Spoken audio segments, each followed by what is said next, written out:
BBC Sounds. Music, radio, podcasts. Hello, I'm Greg Jenner, host of You're Dead to Me, the funny history podcast for people who don't like history. And if you enjoyed Series 1, boy do I have a special festive treat for you. Yes, me and Santa's elves have been bashing away in the workshop, and we've loaded his sleigh with a brand new episode all about, well, you can probably guess. So, join me, the hilarious Russell Kane, and our clever historian Dr. Fern Riddell as we crack cracker gags and get to grips with how the Victorians did Christmas. You can find it now, and all the other episodes, under your tree or on BBC Sounds. Hi, I'm Rhianna Dillon, and you're listening to another seriously great podcast from BBC Radio 4. I think the British Library are just shooing out the last of the day trippers, so we can start making a racket. I'm Bishi. I'm a composer, performer, and multi-instrumentalist. I am unpacking my equipment. It's not too complicated. It's late November, and I'm about to go on stage at the British Library. I've got my sound card, looper, just setting up my sitar at the moment. I was classically trained as a kid, but I've always been fascinated by the world of electronic instruments. And my laptop. Hooray, it's all working. But I'm not going to jinx anything. And this is the grand finale to what's been a 12-month odyssey for me, discovering how radical new technologies are changing the way we think about and create music in the 21st century. Any piece of music that you listen to right now has been mediated through technology, probably at multiple steps along the way. There's something like 40,000 new tracks uploaded to Spotify every day. Everyone can share their musical story. It's a story of futuristic ideas, cutting-edge science, and gadgets that are opening up a brave new world of music making for anyone. I can make a recording on my phone of a weird sound that I hear on the street. I can bring that home, extract all of the pitches from it, then assign it for girls' choir, and then email them the score. It's everywhere. I've taken everything I've discovered and poured it into a brand new piece of music. The stakes are pretty high. I'm excited and a little on edge. We are here for Delia Derbyshire Day. Delia Derbyshire, the electronic music pioneer, the woman who put together the Doctor Who theme, an all-round patron saint for all electronic musicians. But look, let's rewind a little to the beginning of my journey. It's February and a chilly morning in London's East End.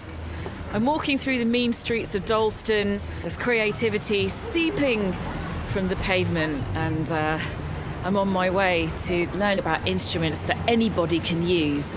You don't have to be trained in an instrument. You just get one of these gadgets and off you go. One of the functions of a lot of music companies right now is to facilitate people making music as quickly as possible. My name is Jennifer Walsh. I'm a composer and performer, working a lot with artificially intelligent systems in my work. Now, maybe for a lot of people, they never were going to learn the guitar, and there's this huge emphasis on the fact that making music can be made easier. It's a fun way to get going.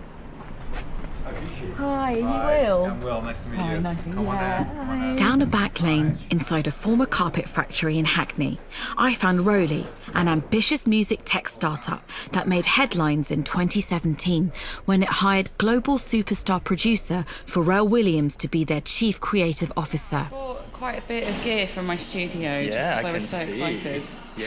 I'd read about how they're one of a number of companies at the forefront of what's being called expressive music technology, developing instruments that use elements like gesture, touch, light, and texture to reinvent the way we interact with and learn about sound and music. Shall we get down to it? Yeah, let's do it. Awesome. Founded by a one-time Buddhist monk with a degree in classical Chinese from Harvard, it's fair to say they're not your average musical instrument firm. I'm Roland Lamb. I'm the founder and CEO of ROLI, and I also am the inventor of the Seaboard and Blocks and our newest platform, Lumi. Can I suggest you sit here? Yeah.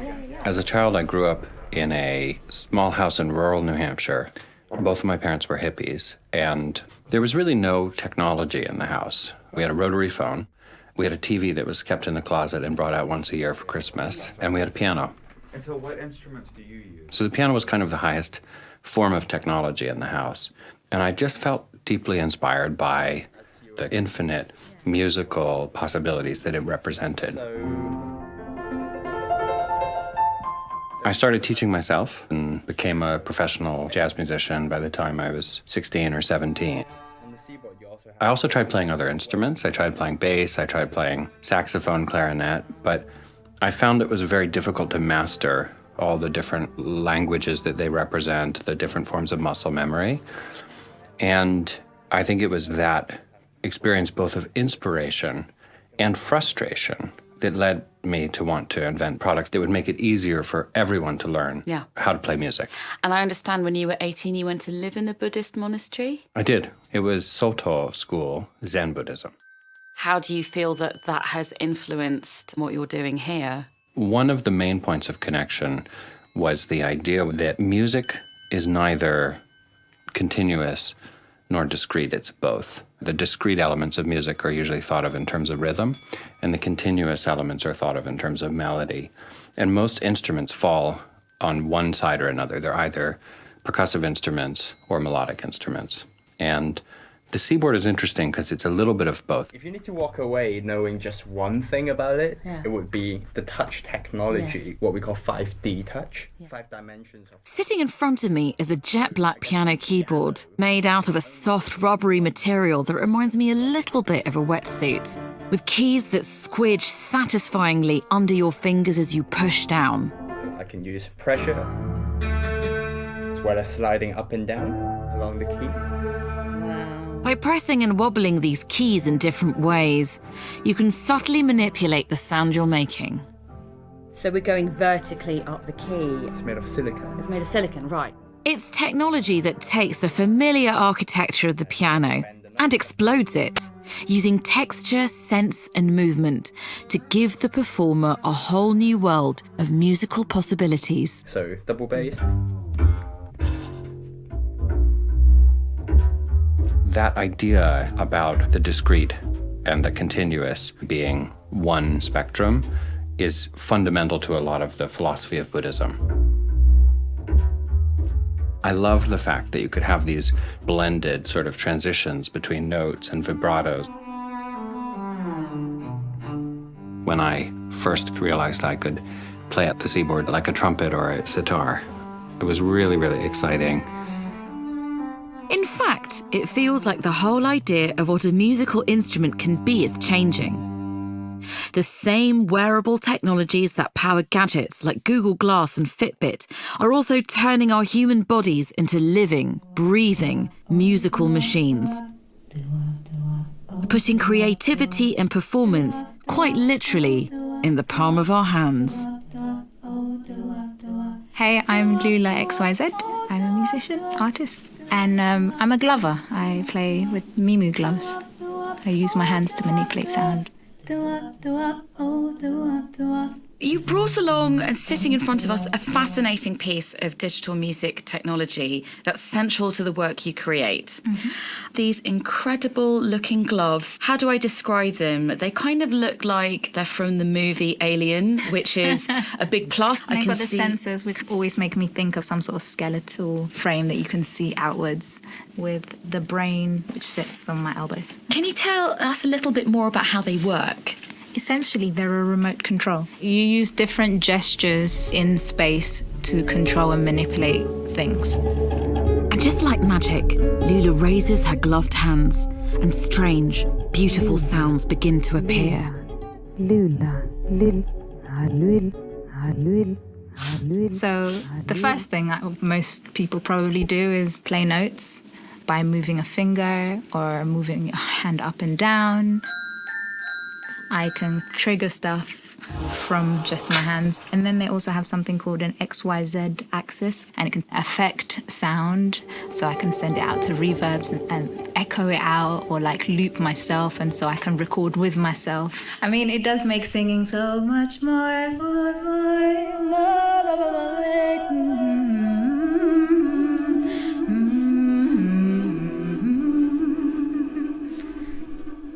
It's fun.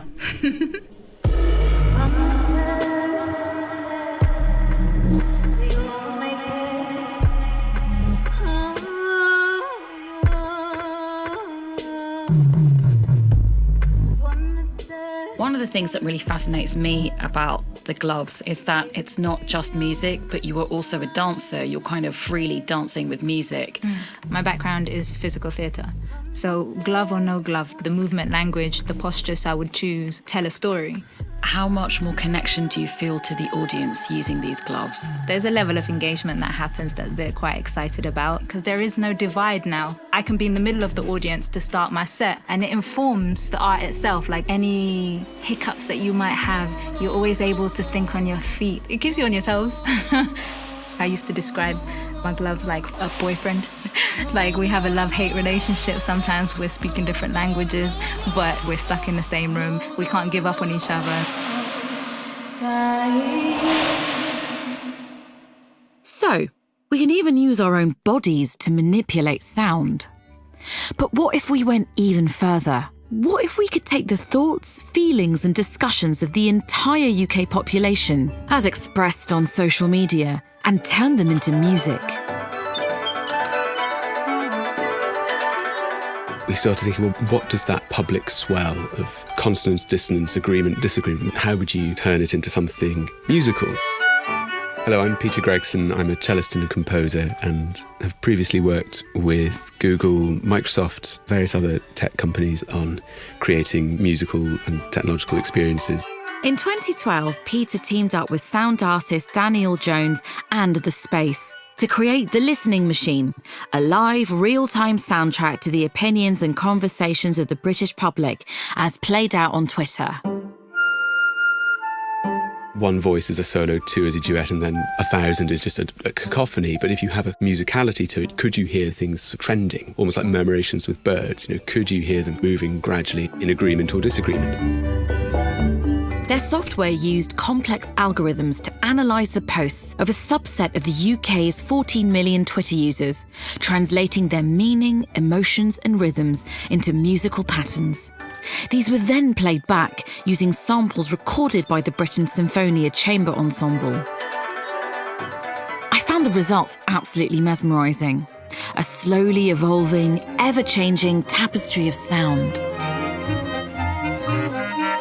You actually ended up hearing this incredible shape to the day. You'd hear the mornings kind of slow and a bit grungy and it's very disjointed, and then you could sort of hear the lunch break news cycle. And there were all sorts of interesting moments. You could hear a collective mourning when a celebrity died, or you could hear excitement. There were certain instruments that only got played during the Olympics, for example. It was generally speaking good news. And what's interesting to me is that you've worked on all of these tech-based projects, and I've read that you've become a little bit sceptical about it all. Massively jaded. No. No, I think if you just look from the outside, the tech world is endlessly positive. It's about marketing spiel, beautifully presented by beautiful people. I found that working between music and tech, the peak question was, what's the Instagram for music? And I feel like really that's a shorthand question for what can we do to make a lot of money very quickly from something in music, rather than how can we inspire a generation of musicians. I think it's also interesting to see that a lot of these products start their lives as very high-end, very premium, professional grade tools that then get broadened and broadened and broadened and broadened, to the point where it is a kind of a game. So this is like a saxophone. Yeah. I'm back at tech startup ROLI, finding out about the next step on their musical journey from their CEO, inventor, Roland Lamb. We started with a Seaboard Grand, which had a full sound engine built in and was 88 keys. And then in 2016 and 17, we launched Blocks, which is a modular system for music creation. And I can On the table before me, being played by demonstrator Hee-Hwa Wei, were a set of mysterious glowing cuboids, all clicked together to make a single giant synthesizer. A bit like a cyborg in a science fiction film. So if I go from bottom left to top right. As Heen's fingers danced up and down the instrument's surface, I watched colourful squares, lines and columns flash and twinkle. It's like a combination of playing sound and Tetris at the same time. I was going to say, they really remind me of Tetris blocks. And I love Head of Communications Will McNamara explained the idea behind the concept. It conceptually deconstructs a synth into individual components. You have these two interfaces that can literally click together, and you can add 4 light pad blocks together to create one big expressive drum pad.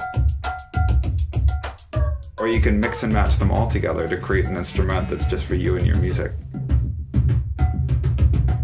You've worked with the ROLI gear, so tell us what you think of it. Oh, it's beautifully designed. It's a great way of kind of provoking a new idea. Cellist and composer Peter Gregson. I'm never sure about businesses gamifying music. Gamifying, to me, is not what music is about. It's not about quick answers and high scores. It's about learning to listen to people. But isn't there an argument that by making music learning more informal and fun, you're potentially opening up to far more people?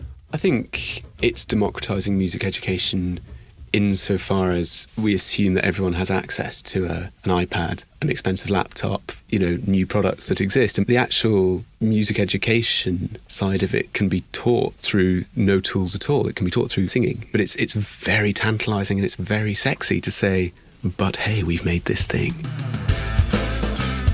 If we're making everything easy, part of what we lose is choice. Because if we make it easy, there have to be defaults. On the iPad here, I'm going to start scrolling through all the different instruments that they offer. I'm going to just start with the smart keyboard. Here's composer and performer Jennifer Walsh again. So if you take GarageBand, which is often a starter piece of software that people will use to start making music, GarageBand has preset drummers. They have little silhouettes drawn of the people. My favourite is Kyle. My guess is that Kyle is like a white American guy with short blonde hair, and he's, the life of the party, and he plays this sort of rather basic beat. But what's interesting to me is there must be a human somewhere that either programmed that or recorded it. Right now, a lot of musical genres are being viewed as sort of data sets rather than cultural practices that are embedded in people's lives. But that desire to totally reimagine the building blocks of music can take us to some pretty strange and brilliant new places. When you feel like you've heard every sound in the world and then you hear something unfamiliar, that's like the most exciting thing in the world to a musician.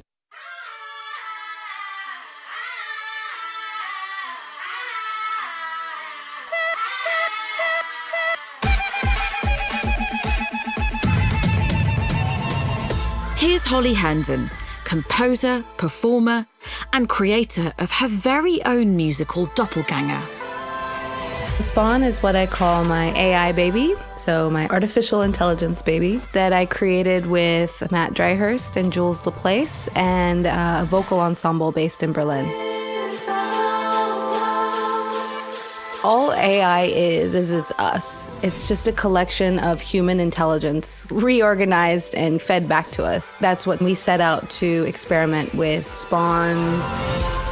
By listening to and analysing hours and hours of recordings, Spawn's able to both mimic and enhance Holly's voice and musical ideas, revealing features and quirks her human mother was previously unaware of. Together, they're able to explore new horizons of both sound and identity. So it was like training a baby or training like a young life, because each new voice she encountered, the kind of like more she could do. You're performing with something that's a code version of yourself that makes you question who you are.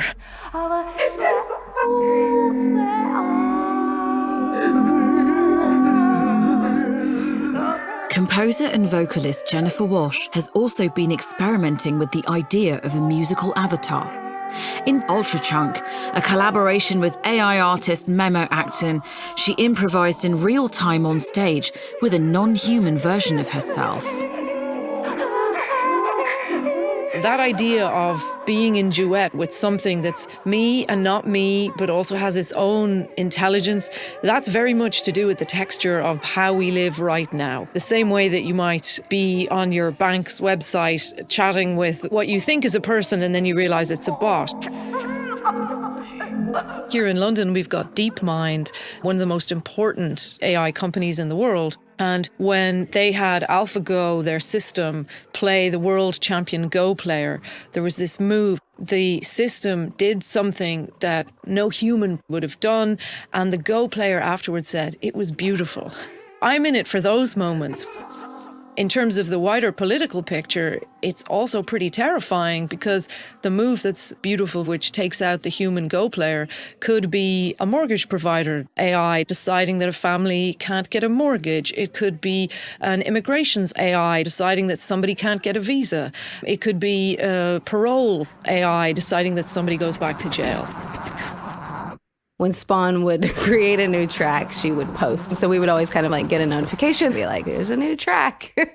Here's Holly Herndon again. The most obvious Spawn track is Godmother. That's a collaboration with Jaylin, who's an American composer. She was visiting my studio and she became really curious and she was like, I want to be Spawn's godmother. And I was like, okay, if you're going to be Spawn's godmother, then you have to teach her how to make your amazing percussion tracks. We would send Spawn Jaylin stems and Spawn would perform them through my voice. And so it sounds like this kind of weird beatboxing kind of thing. It's like it's performing my voice in ways that I couldn't. Like I've tried to perform that song through my voice and it goes faster than I can and like it can get deeper and more grovelly than I can. It's really funny to see the super version of myself. So many of the people at the cutting edge of these new music technologies are women. Why do you think that is? I'm not surprised. Musician and sound designer Lula XYZ. The music industry is archaic in its infrastructure, and there's a patriarchal hierarchy that pre-existed us. And so if we wanted to be part of it, we had to either conform to its structures or get out of the way. With the onset of technologies like this, we dictate how we are presenting ourselves, how we work with people, who we work with, and in what capacity. And as a result, I'm not surprised that it's a lot of women that have found themselves in this lane. The preconceived ideas people had of me before they saw me on stage with gloves, if you had black skin, you got curly hair, then you make this kind of music, doesn't exist anymore. I'm not using a tool that they have any relationship to.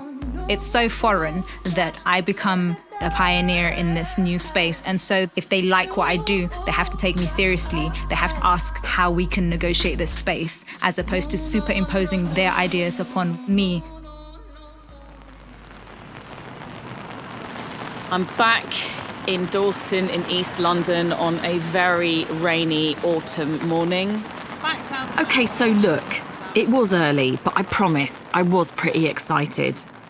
The week before, I had a call from Roland Lamb asking me if I'd like to be one of the first people in the UK to see his very latest invention. Here we are, back in the ROLI station. A piece of kit that he felt could shake up the age-old language of classical music education and transform it into a blaze of light and colour. He called it Lumi. When you think about music notation, it is what I like to call a quill-based technology. The shapes of the notes, the fact they're slightly oval, has to do with the fact that when music notation was being developed, people were writing with ink and quill, basically. Millions and millions of people around the world are trying to learn music, and they're struggling with a notational system that is a quill-based technology. It's somewhat absurd. The thought process was, how can we use color and light to make it easier for people to learn in a more concrete way? So just to let everybody know, each of the keys on the keyboard is a different colour. It looks like a giant toy. So here we have a chord. And these chords are designed such that you have like an orange note and a yellow note that are a fifth apart. And so fifths and fourths are close colors because there's actually a harmonic relationship. Oh, I see. As the keys lit up in time to the song, each tone and chord a different shade for the learner to follow. It felt a bit like those Simon memory games I played with as a kid. Okay. Yeah. A song known the world over. Right.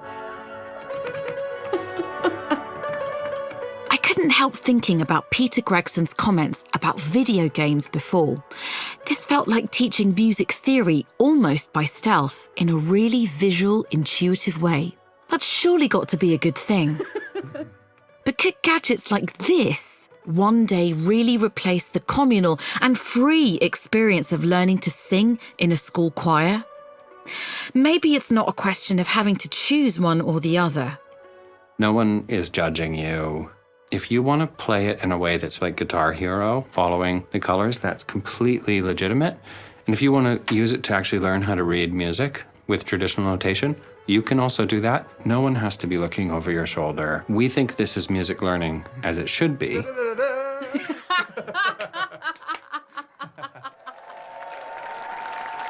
stage, last and certainly not least, composer and performer Bishi is with us now.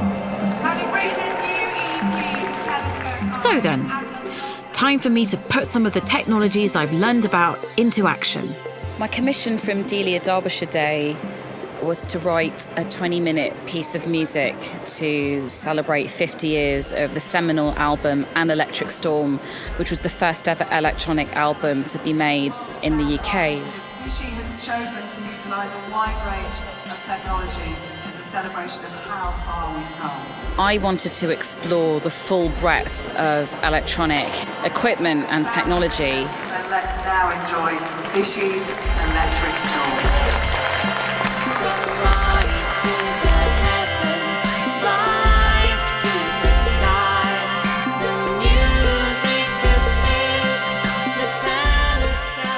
As I stepped out onto the stage, one last thought was on my mind. With us increasingly learning about composing and performing music with the help of new technologies, will there still be a role in the future for the analog, classically trained human? Cellist and composer Peter Gregson. I don't know what the future looks like. With a lot of these learning tools, are we then saying the foundation of the future generation's musical knowledge is going to be so fundamentally different to mine, to yours? Is that a bad thing? Is that a good thing? Or is it just a thing? I don't know. But Jennifer Walsh doesn't think we need to be alarmed. For the moment, at least. Technology is pretty great, but it can't really replicate the bizarre idiosyncrasies of the average artist. So this is where it gets interesting, because there's still plenty of space for things to be unpredictable, for it to call our attention to weird aspects of music which we haven't paid notice of before. I was classically trained, but I love using new technologies in my work. And what Jennifer said is, for me, at the heart of what's so exciting about our world right now. Machines can help us create, sure, but they can still be unpredictable. They can both fail and dazzle us in beautiful and interesting ways. There will come a time when a lot of the music that's written by AI, we won't be able to distinguish it so easily. I will feel sad, because when it gets good enough that it's going to just pump out symphonies that sound like Beethoven, we're going to lose the part where there's like a weird chord progression, which you would never choose. And then you go, actually, I never would have done it, but it's really interesting and really strange. That's a tragedy. Whatever the future holds, it feels like this is still a two-way conversation. One in which traditional instruments and new technology, artificial intelligence and human mistakes are working together in harmony, forging new horizons in what music can be.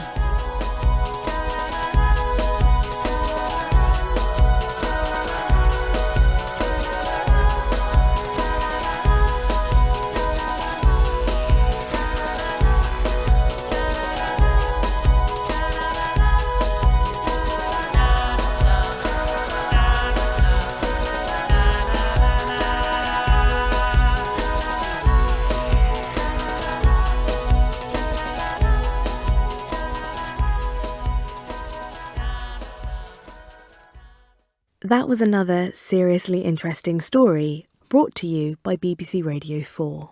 What did you think? Did you love it? Did you find it moving? Did it make you want to tear your hair out? Let us know using the hashtag R4Seriously.